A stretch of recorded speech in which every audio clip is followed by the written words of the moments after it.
What do we really see? I don't believe the story they give us about space. It feels like theater. You don't go into space. You don't land on the moon. The physical objects of this world are held more like objects within a dream. They're only there while you are there, and only under the conditions that allow your senses to believe they are there. This world is not simply physical in the way they tell us it is. It is spiritual, symbolic, and conditional.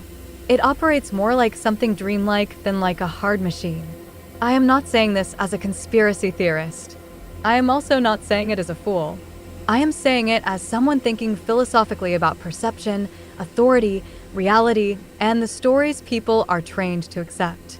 In this modern age, we have been told by schools, institutions, governments, media, and official scientific authorities what space is, what is in it, what the shape of the Earth is, and how reality works.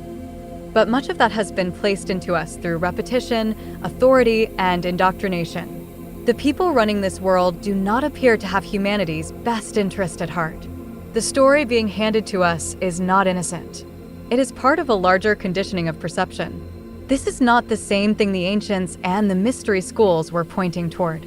They often spoke in symbols, correspondences, living patterns, and layered meanings. They were not reducing the heavens and the earth into a dead mechanical model. They were speaking about reality as something symbolic, spiritual, and participatory. The lie is not that symbolism is false. The lie is that symbolism is being taken, stripped of its living meaning, and turned into official knowledge through science, method, measurement, and authority. Darkness is symbolism. Light is symbolism. The star is symbolism. Space is symbolism. Everything is symbolism. So when modern science talks about black holes, superposition, space, stars, forces, fields, and all these advanced ideas, I do not see that as something newly discovered out of nowhere. I see it as echoes from the past, already known, already acknowledged, never truly forgotten, only now being remembered under a different language. But in today's world, the symbolic meaning is removed. The living symbol is turned into a dead fact. Then that dead fact is handed back to humanity as the official explanation of reality. That is the deception. It controls the consensus. It controls what humanity is allowed to think, what it is allowed to imagine, and what it is allowed to consider real. There are no rockets going into space in the way they claim. Nobody landed on the moon. It does not work like that. If we really think about it, what do we actually see? Where do we see anything? We see it in mind. We do not know what energy is. We do not know what consciousness is. We do not know what electricity is. We do not know what magnetism is. We cannot even say when now is. Language collapses. Nothing can be finally defined because reality behaves like something dreamlike. You do not enter a dream, name everything inside it, wake up, and then say those names were final and complete. The mind cannot mind itself. All of reality collapses when the mind tries to stand outside itself and define the whole thing from within it. Reality collapses when we try to hold it absolutely.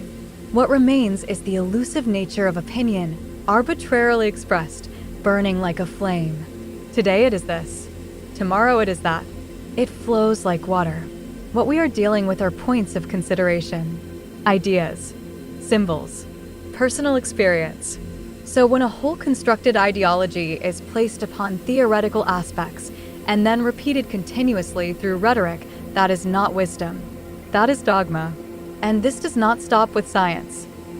Everything around us is arranged symbolically. The things made to be sold, how they look, their size, what is inside them, where they are placed, their prices, their numbers, the colors, the sounds, the shows, the fads, the repetition, the lights, the signs, the words, the shapes, the streets, the advertisements, the whole atmosphere of daily life. Even something as simple as a stop sign carries symbolism. The word, the shape, the color red, the placement, the command. That is only one small example. The point is that symbolism is everywhere. It is so everywhere that when you try to explain it, it starts to sound ridiculous. But it is not ridiculous. It is the structure of the world people are moving through. These are facets and aspects of reality being used to influence the masses. to keep people dumbed down, to keep people ambitious, to keep people impulsive, to keep people confused, sick, tired, and compelled to chase desires without understanding what is moving them. Over time, this becomes a control system, and the people inside the system cannot easily tell that they are being controlled because to them it is simply normal. It is the world they were born into. It is what they were trained to accept as reality. Those who hold power understand that this is generational. A new normal becomes accepted when people are born inside it and say, "This is all I know." So the great lie is not separate from symbolism. It comes from symbolism. It uses symbolism. It takes the symbolic basis of reality and turns it into control. Humanity is being controlled, manipulated, indoctrinated, hypnotized, and used like oil for the machine. Humanity is being treated like fuel. We are being treated as the aspect of reality that allows their plan to continue unfolding. But when humanity awakens to the true nature of self, deity, and what is beyond imagination, and when humanity gains self-control again in unity, this whole house of cards is going to collapse. What we have been taught to hold high is going to fall low. Money is not sacred. Money is not where value comes from. Money should not be the thing people hold on to, worship, or use to place value upon objects, people, life, or reality. I know this can sound like common sense. I know people have heard the conspiracy language for so long that they almost cannot hear the meaning anymore. The Cabal, the Illuminati, the Freemasons, aliens, extra-dimensionals, interdimensionals, lizard people, Bigfoot, chupacabras, shadow people, automatic handwriting, crystals taped together with batteries, people claiming to speak to the dead. We have heard all of it. We have seen the fanatics. We have seen the superstitious. We have seen the immature. We have seen the angry. We have seen the sad. We have seen people carried away by imagination, grief, fear, or confusion. And because all of that has been mixed together, it becomes easy for people to dismiss the whole thing. But underneath all of that noise, there is still something happening.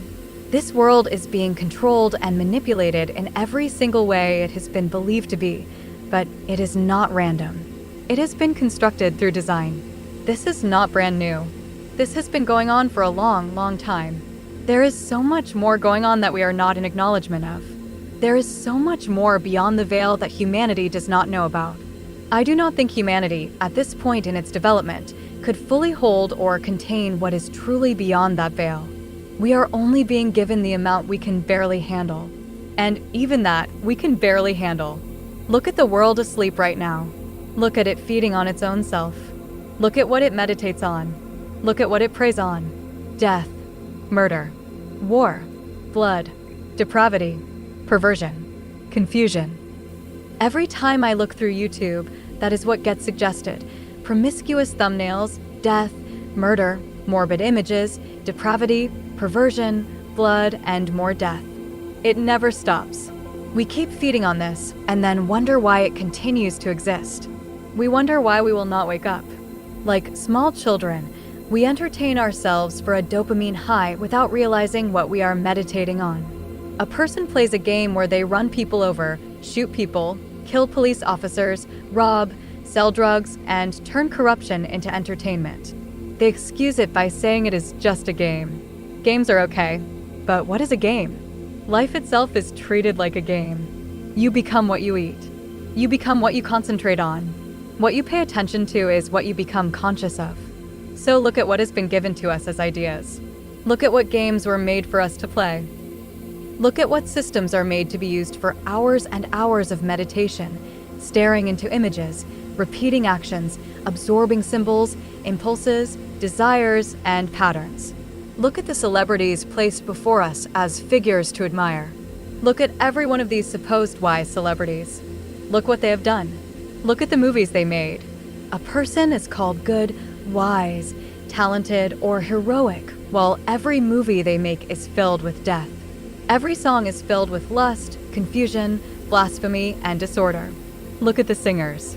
Look at the bands. Look at the lyrics. Look at what they wear. Look at what they stand for. Look at what they normalize. Then look at what it has done. And then realize that it is controlled. The lyrics are controlled. The image is controlled. The clothing is controlled. The presentation is controlled. The behavior is controlled. The industry is controlled. There may be parts of it where the artist or the band says, "We want to do this because this is how we express ourselves." But once it reaches the higher levels, it becomes part of a controlled system. The entertainment industry, in every single way, is a controlled satanic system. Education is part of this. Medicine is part of this. These are kingdoms, systems, pillars of influence. 10 kingdoms, 10 pillars. The point is this: there is not one part of how this world is constructed, designed, developed, and made to become what it is becoming where it is not part of a controlled system. The purpose is to manipulate, indoctrinate, hypnotize, and keep humanity operating inside it like oil and fuel. Humanity's usefulness inside that system is to perpetuate the plan of the elite over humanity, to keep us inside a box, to keep us from believing there is anything beyond what we have been taught to think, accept, and believe. The shape of the earth, what space is, what humanity has done, what humanity has achieved, what they say is out there, how they say they protected it, how old they say it is, every method they use to explain it, every authority they use to enforce it. All of it has to be looked at carefully. You have to try very hard to look through the cracks, because this world is not as it seems, not in any way. The answer is personal experience. It is like the Tao that cannot be spoken.